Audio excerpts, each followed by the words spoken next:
Okay, the purpose of this short video capture is it's going to be in three different pieces, and it's about informative writing or passing on need-to-know items or informing about larger issues rather than trying to persuade someone. We get to that in the next semester. So the purpose of informative writing is often very simple, just need to know. If you need to know about a closure, need to know about maintenance, need a reminder about something, I often send you informative things about this is what is due, this is what you should know. Think to your email from St. Mary's in the last month. You've gotten informative email about changes to registration processes, how you can request housing for spring if you'd like to move on campus, what you need to know about the power outages and what options you have. It's just, giving you the information you need to know to then take some kind of action. Informative writing also comes up in shorter reports for things like new professional topics or significant changes to procedures. I'm thinking a lot of the election right now, of course, and think of those election brochures you get from the Secretary of State of California.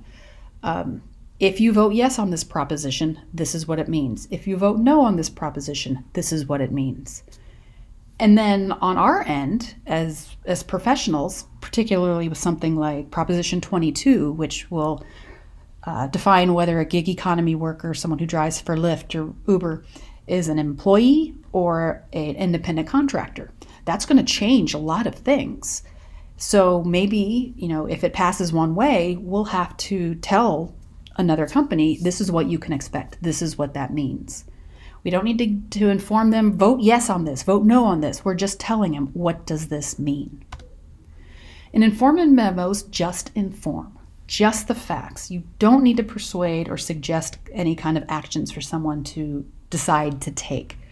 It's just, this is what you need to know. And the style is pretty simple.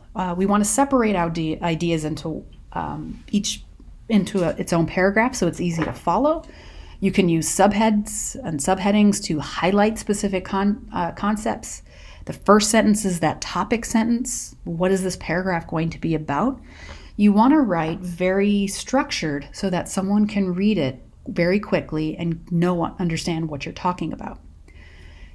When you go into a workplace, you can always ask if they have a specific style guide. Many will. Many big firms will say, this is what font you use, this is what size you use, this is what we want our forms to look like. If you don't have one, I'll link to the Appleman textbook. He has some really good suggestions of you should always have a heading be bold and the same size. So just be aware of that kind of style. The other style is that it needs to be well edited, obviously, concise, correct, and inclusive. Well addressed to the audience.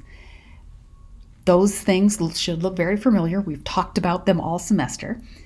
And then also well organized. Again, considering the person you're talking to doesn't want a long drawn out lead up. They want to know what they need to know. You want to get that information across as easily and simply as you can.